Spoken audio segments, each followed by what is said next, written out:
in companies in the connected social world. We have Minerva Tentaco, who is the CTO of the City of New York. I like the yay. Let's have it. Hi, everyone. I brought my fan club. I'm a member of that fan club, card carrying. Okay, so we have Kiva Allgood from Qualcomm. I want some cheers too. Yay, Kiva. She brought with her all the way from San Diego the good weather and the warmth. I try. So, and then we have Joa Barros from Venium. Thank you. So before we start this connection, we're talking about cities, we're talking about connected cities, we're going to talk a lot about New York, and I want you to raise your hand if you live in New York currently. All right. All right, keep them up if you don't live in New York, but you have lived in New York. All right, hands down. Okay, last category, if you don't live in New York and haven't lived in New York, but you watch any television at all. Okay, great. So we all know a lot about New York.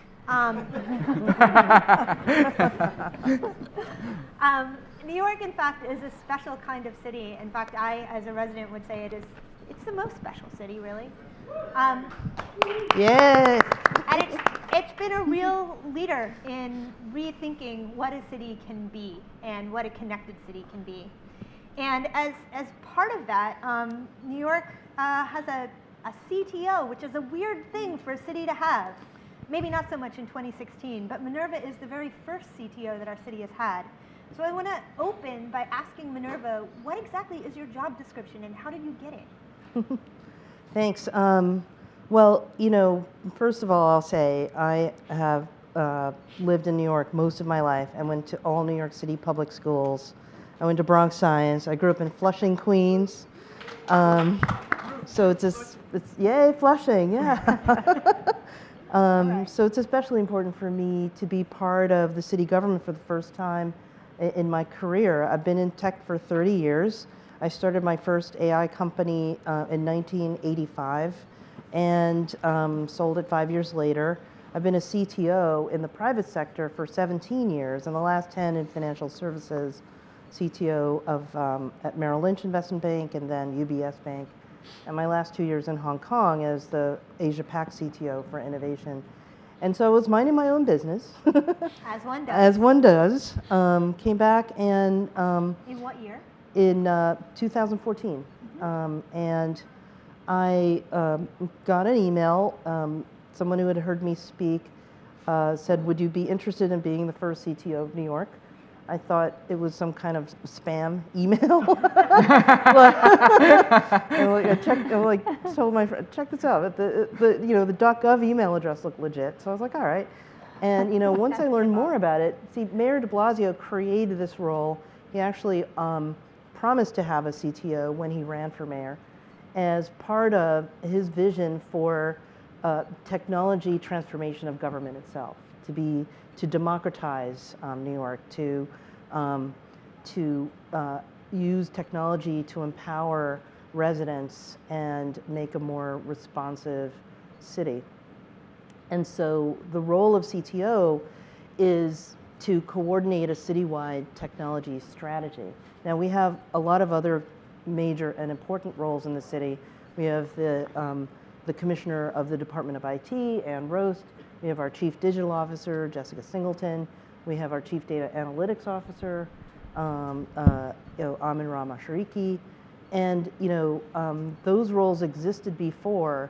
This is really about the intersection between technology and policy and aligning strategic initiatives with our tech strategy. So the best way to put it is probably, if you think about people, who run the trains, drive the trains, make the trains run, and then my job is more to figure out where the tracks need to go.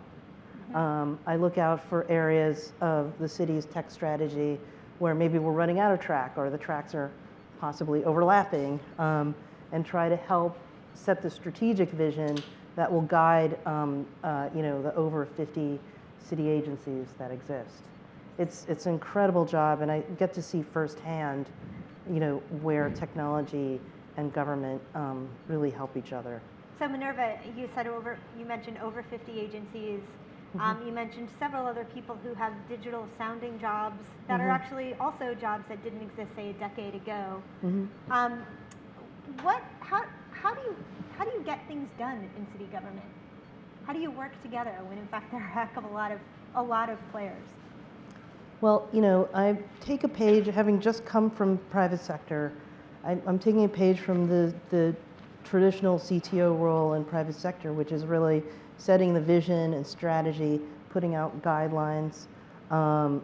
So one of the things that my office has done recently is to put out an IoT guidelines for city agencies. So if you're a city agency thinking of using IoT, here's a set of 39 beta guidelines that will help you determine, what needs to be in the contract, what kind of considerations you should make. And so it really is principles-led leadership versus a kind of top-down governance model. And I found that in my 17 years as CTO, that really is the best model. When you want to transform an industry like financial services or publishing, it really is about setting that goal, and then the folks driving the trains can all be headed in the same direction. That seems like a fundamental sort of pillar of leadership right there. So a lot of what you do also involves a lot of what the city does when it's thinking about connectivity, involves public-private partnerships and rethinking city relationships with companies. And Kiva, that's where you come into play because you represent Qualcomm, right? Definitely. So I think New York is definitely at the forefront with regard to not only the technology policy and planning. What we've found, and I've had the pleasure of working with a lot of different cities, and luckily about 30 people who are CTOs, not all as good as Minerva with the same background, but definitely the transformation within the cities and the city government for the need for a horizontal platform across, on average, any given city has at least 40 different planning departments. And they are typically motivated to do their job, whether that's lighting or transportation, not necessarily to look across. And I think what we've really been able to do within the city is say, okay, if you think about reimagining infrastructure and leveraging that infrastructure for more than one thing. So we all know, most of us, how many of you had a phone on the wall at one time? Yeah, all right. I had a party line. I grew up on a farm, and I used to listen to all my neighbors' conversations. But now you travel with a phone, and that came with what? That came with standards, interoperability, and that's what we're really trying to partner with the city on, is how can we use the city infrastructure like Link NYC, the payphones, reimagine those to be multi-purpose. So the phone that we used to all just talk on used to do one thing, and that was to connect people. And now we really are starting to think through, how do we use the infrastructure to do that same thing? How do we make sure that we're not replacing like for like, that we're replacing like with better, and that better provides additional purpose and service, like providing free Wi-Fi connectivity or 311 services. So that's a principle that we have been working really hard with the city on, and we think is essential to really reimagining how cities interact with the citizens as well, so citizen engagement. But that does come with, I think, private-public partnerships, and that's different than how cities have really worked in the past, because the reality is, you've got to partner with the people who are best at what they do. We're the best at connecting people, but in all honesty, we know nothing about water or waste management or traffic. So finding people who have that core capability and then figuring it out how to kind of get them to think a little bit differently and come up with a purpose and come up with a policy and a standard that we can all drive to across the different departments and with the private-public partnerships. I think that's the kind of the future of how these projects are going to be done. So when I called each of you guys to have a catch up before we were all together, you each said, "Oh yeah, well we know each other already very, very well." It was as if you guys have worked together or something. Yeah. So tell me about the first thing that you guys worked on together. Well, obviously Link NYC was first. That was Minerva had just started also with the city, and we were in the throes of working through the contracts and the details, and I think the expertise that she brought with regard to... I'm going to stop you 1 second, because I don't know if everybody here knows what Link NYC is, so let's back up. Oh, sure. How many people have seen a Link NYC link? Oh, awesome. Okay. All right, so we're in the process of removing all of the old payphones and putting in interactive kiosks that have digital advertising on the outside for some, and then in the boroughs they do not. But they provide gigabyte connectivity to really execute the vision of the mayor's office to solve the digital divide and provide connectivity for the people who do not have it. So again, it's using city infrastructure to its fullest. It really is kind of, I would say, at the forefront of what alternative infrastructure should be and look like. I don't know, Minerva, if you want to add to that. It's exactly. I was very lucky to have started in October 2014, and was able to immediately lend my expertise also in terms of de-siloing the different parts of government that all had to be involved to make this happen. Yeah. Because there were multiple agencies involved in working with this sort of multi-company special purpose entity called CityBridge. And so it was like a many-to-many kind of relationship. And one of the things that was really great about it is that it's first of all, the coolest thing that probably I've ever worked on. We're turning those old payphones into free Wi-Fi hotspots. It happened at, from a government perspective, lightning speed. Yeah, it did. I arrived. And what is lightning speed from a government perspective? Idea in 14 to 210 units installed in 2016. So I think that's lightning in less than 2 speed. years from idea to it's on a city street. Government or no government, that's very fast. Super fast, especially considering the amount of technology that actually went into this 11-foot structure. So from I don't know how many people in the room are engineers or technologists at heart, but it's a lot of electronics, and we had to make sure you could run a car into it, that it was urine proof and graffiti proof and ADA compliant. Yeah, ADA compliant, heat, all those types of things.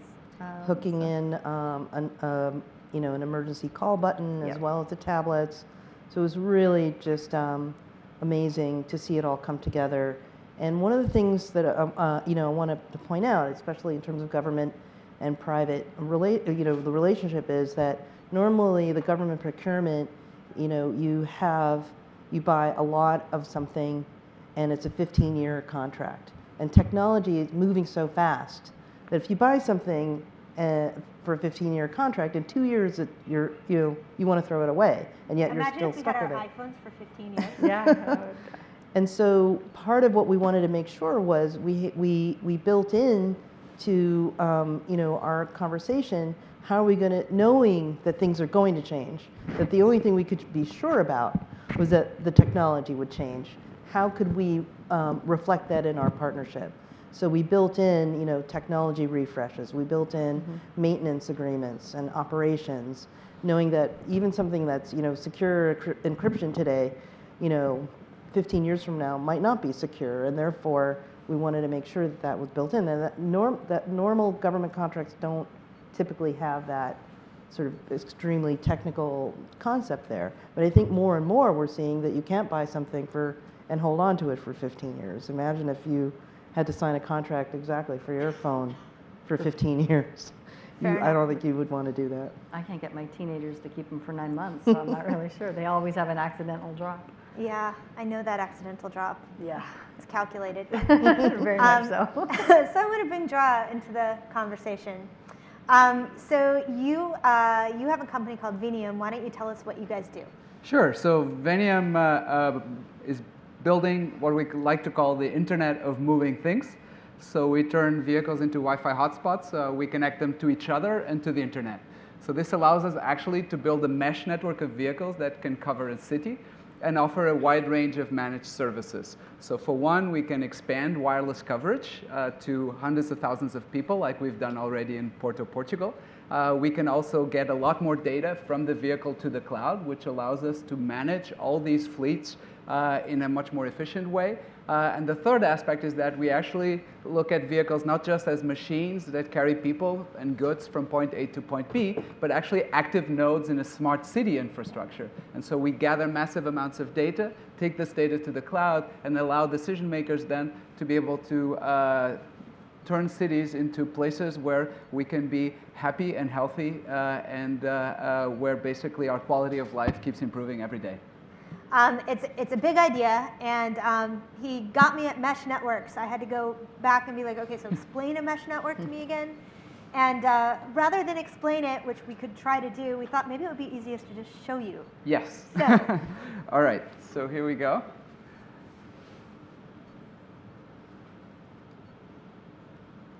So that's the previous one. That's right. Take two. All right. So basically what you see here is my hometown, Porto, Portugal, second largest city in our country.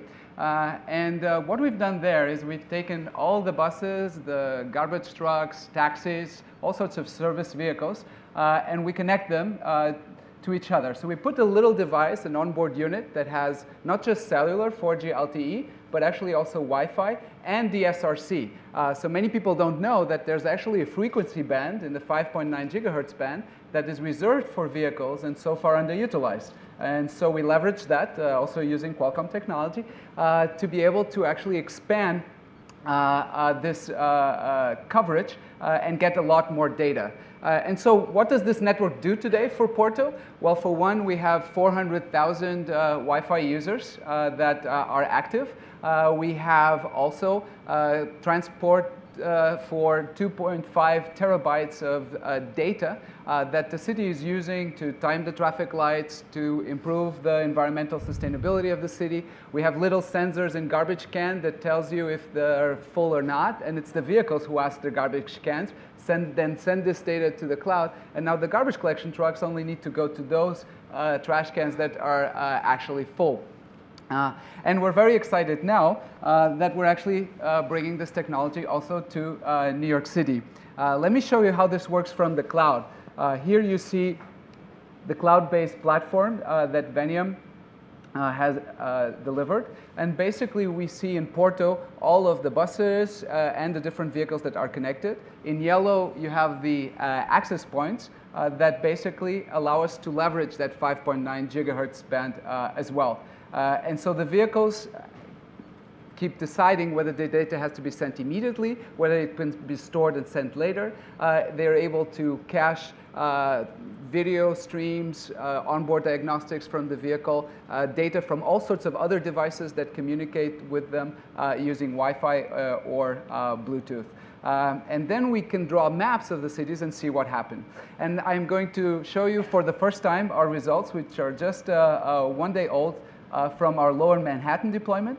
So there we have a small fleet of shuttles that is operated by the Downtown Alliance Business District. And what you see here is the data that they're generating and uploading through the different access points that we also spread there. Next week we'll open the Wi-Fi service, and we're very, very excited to be here. Also, New York is really ideal for this type of network because worldwide you have 26% of fleet vehicles within the total world fleet. But in New York, it's probably closer to 70 or 80%. Practically everywhere you look, you see a yellow cab. Everywhere you look, you see MTA buses and garbage collection trucks and NYPD and all sorts of different vehicles. And so we hope them to be able to connect them and provide all sorts of other services on top of this network. So this idea that you know, my car could talk to my trash can, that's a pretty cool idea. It's an idea that I feel like I've heard as a tech reporter for like a decade, like this is coming. But there's a difference between this is coming and this is here. Are we in the this is here moment for this kind of thing? Yes, and I think that mesh networks are essential for that because they scale.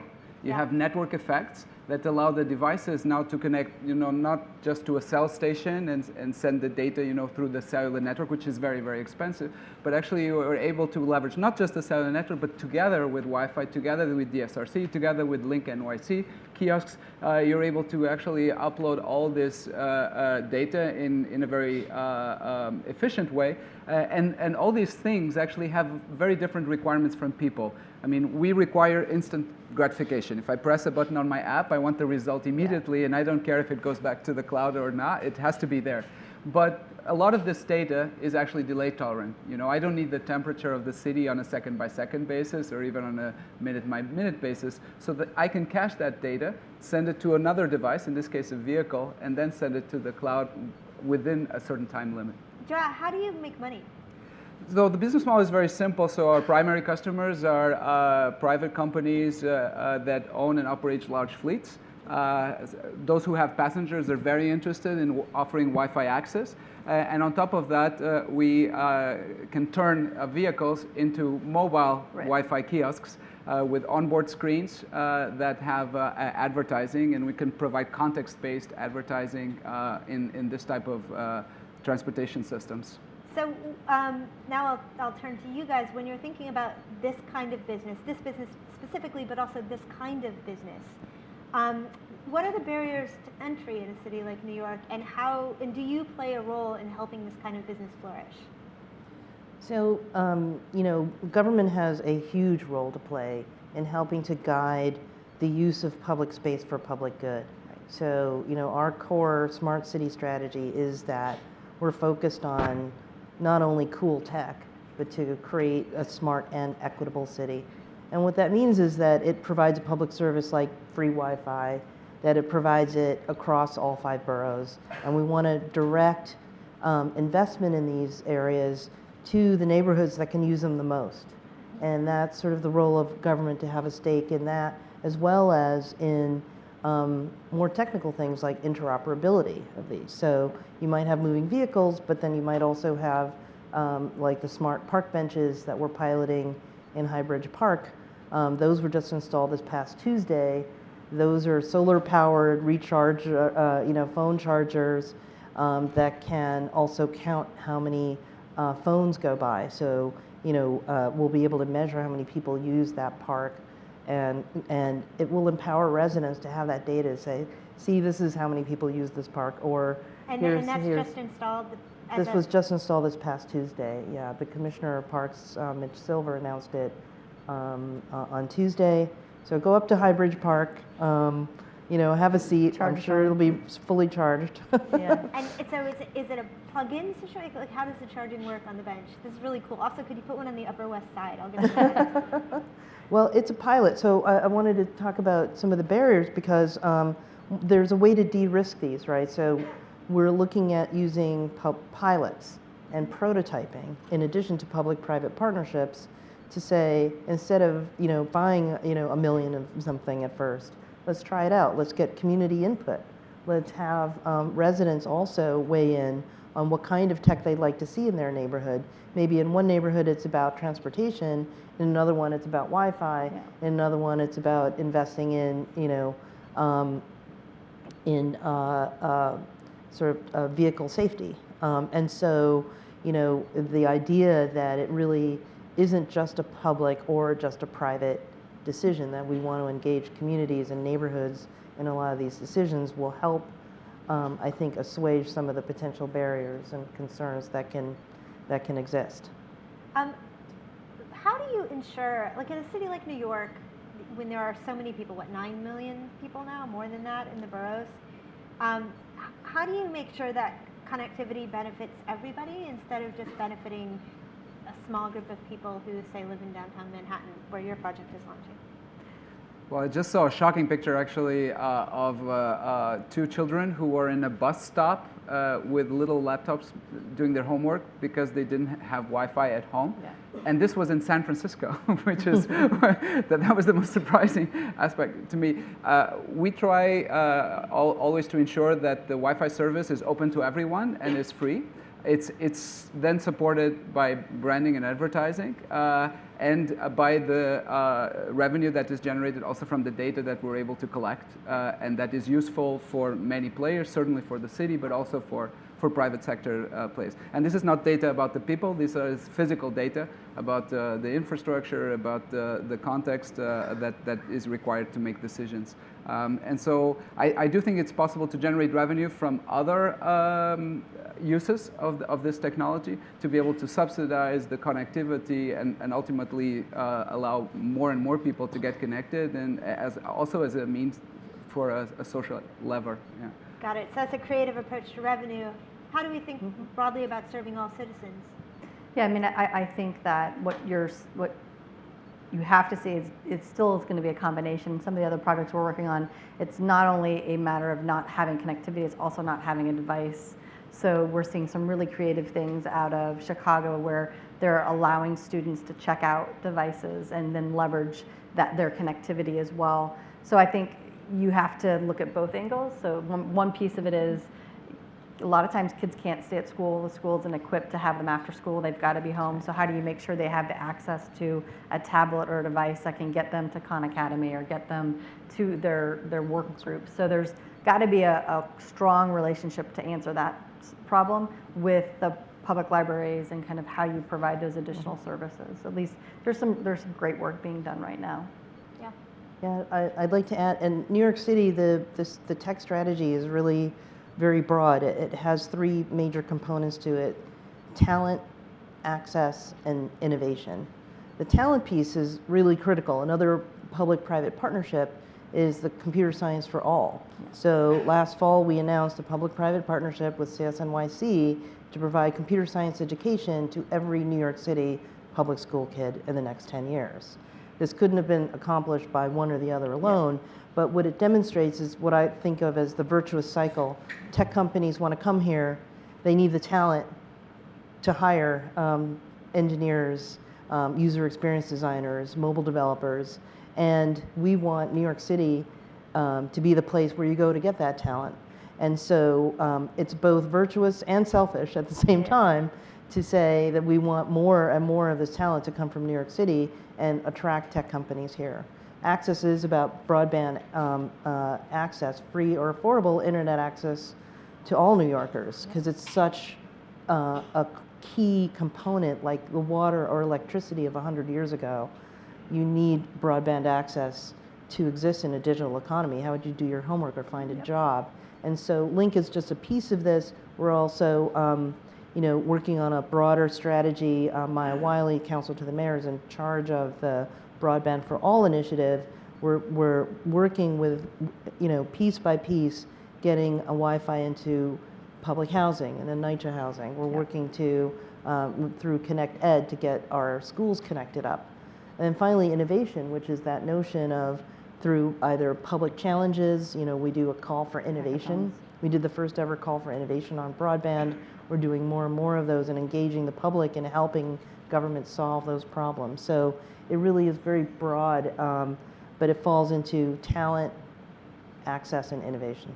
The only thing I'll say on the talent side, and something that we've been working on, is also how do you really encourage the best and the brightest to enter the public sector, to make it part of how do you make your city better?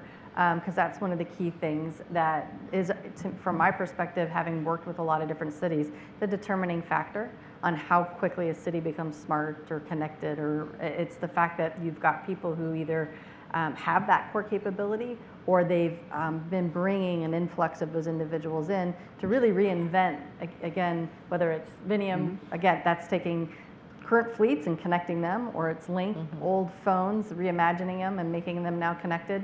It actually takes a certain type of person to help drive that innovation through the city, and that won't happen if those people don't actually take the jobs with the municipalities and cities. So we're trying to figure out through innovative ways to pay back college and do different things with different universities to really encourage the best and the brightest to give back to where they grew up or came from or decide they want to live. So that's something else I think is super important on the talent side.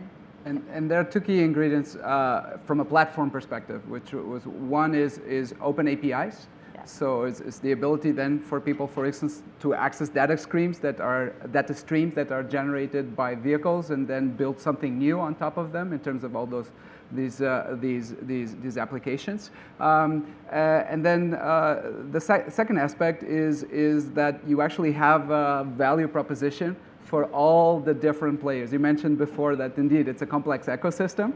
And so you have to have a value proposition, in our case, for the fleets, also for the backhaul owners that have the fiber and that have the cellular networks, and also then for the people who own and operate the infrastructure, like the cities and municipalities. But I think it's possible to do that. It requires a lot of persistence, though, and creativity, because I think we're still just at the beginning of building this ecosystem that can leverage digital technology to the fullest. So here's a 1-minute warning for question. I'm going to turn to the audience in about a minute for questions, so get them ready. But I have a very tactical question, which is, procurement in the city is a sort of, there is a way that it has happened that in some ways it's always happened that's very siloed. And in order to be able to do a lot of this the coolest of this connectivity work. People need to work together in different ways, and I'm just curious how you incentivize that and whether there are examples of that happening in the city that might be unexpected or that we could learn from. Well, I'd say, for New York City, certainly the franchise with City Bridge was a big leading indicator of how things are going to be in the future. It's going to be different partnerships between best of breed providers working to provide a solution to a municipality, and the municipality, like New York City, also very focused on building in the public benefit of that franchise as well. And so, by putting out, Internet of Things guidelines, putting out, the commitment to a diverse and inclusive tech economy, and just putting out there our goals as a city, I think will actually help tech companies understand what they need to do to provide that technology to. Yeah, I mean, York. I think the best thing that in that partnership and an example that we use is it starts with a problem statement. I mean, typically we don't go in and say connectivity, we're going to give you a gigabyte anything. The problem statement was 4 out of 5 people in New York don't have access to broadband. How can you help us solve that? And we're like, okay, let us think that through. And then how do you monetize it was the second question. And I think getting to a multi-franchise agreement where it's crossing different departments, that actually, if you stay grounded on the problem statement and you bring in the people who can help solve that problem, I've seen that really bring people together versus to separate them. And it's just being clear with regard to what are we really working toward. And when you say that, and it's the lighting department plus the Parks and Rec department plus the telecom department plus you name it, then they all know, hey, I'm here to get that done, and a piece of my team is going to be able to accomplish that. So, and I think that's the future, but I think that's also why you see so many cities bringing in CTOs and CIOs and chief data officers, because without that endpoint and without that problem statement, then you're solely solving for how much a light costs or how much does it cost to replace something, which is very different. But what is changing rapidly, I think, also is that it's not enough to just provide the technology. You have to provide a managed service. And so at the end of the day, someone who owns a large fleet and has hundreds of thousands of passengers, he wants them to have a great Wi-Fi experience, but not have to worry about hardware, software, SIM cards, cell data plans, upgrades. All of that is taken care of. The only thing that our customers ask us is how much does it cost per month per vehicle to have this great Wi-Fi experience and the branding and advertising or the data for my fleet management, and everything else is taken care of. And I think for the cities, it will be more and more also like that. Because very few can actually afford to have an IT department that keeps educating themselves and keeps up with the fast pace at which technology is evolving. So I think the managed services component is very important. That makes sense. So do we have any questions from the audience? Right here. And then to Diane. There's a microphone right there for you. Gary Kay with Tech 50 Plus. Given what a lot of people see is the inevitability of the self-driving car, how do you view what New York City is looking at or not looking at in terms of integrating the smart city with vehicle-to-vehicle communications?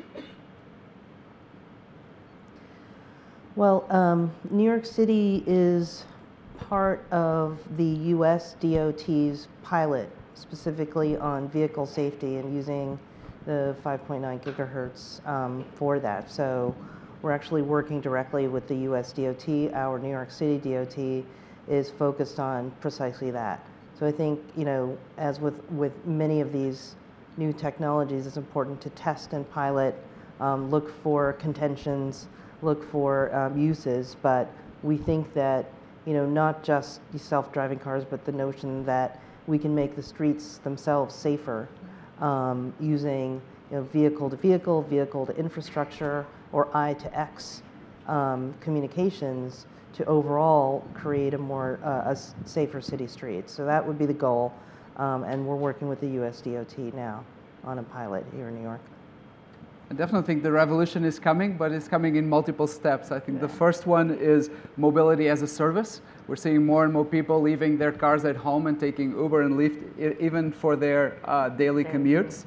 and that's already happening. And this means that we actually need fewer vehicles, which opens all sorts of possibilities for our streets in terms of, I'm hoping to have more playgrounds and more green spaces for that. And what is clearly needed, though, is a communications and data infrastructure that is able to support all these new modes of transportation and these mobility services and all the data that are required to control them and optimize them.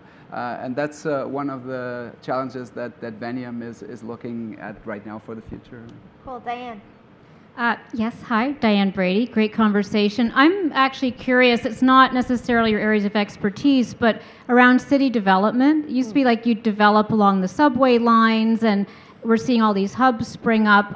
I'd love to get your views on how these technologies are going to affect how we think about developing the cities and what you see that may be interesting in terms of some trends in that area. Definitely. I mean, I think a great hallmark is the fact that now MIT and Harvard have a course as part of their architecture and urban planning curriculum that is all around information communications technology. So I think you're starting to actually see how architects and urban planners are being taught the criticality of infrastructure and connectivity to that. And there's several, I would say ground up, what we call green cities that were built from the ground up with all these great things inside. But I actually think the more realistic venue is, as if you start to look at some of the transformation that's happened in Europe, where you get to the point where they're pushing the cars further and further out, making them more pedestrian friendly, and they're using technology to help them figure out where to and how to do that. I think as you see DSRC, other things that help people get more definitive around who does what where, similar to what we saw with MIT Labs.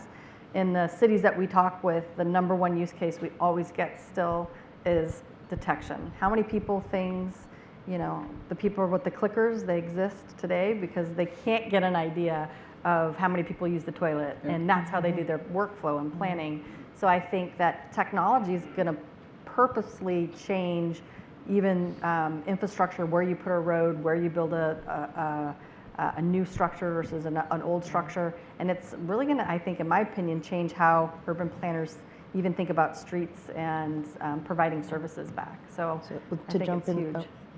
This to me is the most exciting part of this, because so much of urban planning to date has been focused on the car and where the cars go, and not the people. And how do the people use the park, and how do the people, connect and socialize? And a simple example would be, measuring a park by acreage versus maybe smaller, more dispersed parks are better used by neighborhoods than a giant expanse of green. And so, with no shade and, other things. And so I think we can really use technology to help us measure, the benefits in a far more granular way, and invest in more efficiently in infrastructure as well. And it can be a critical part of humanizing how we design urban spaces. And that is really a big thought. That is a good thought for us to end on. That really what this whole conversation is about humanizing our city, about using technology in service of the people who live in it. Absolutely. So, thank you very much, you guys. Thank you. Thank you. Thank you. Right.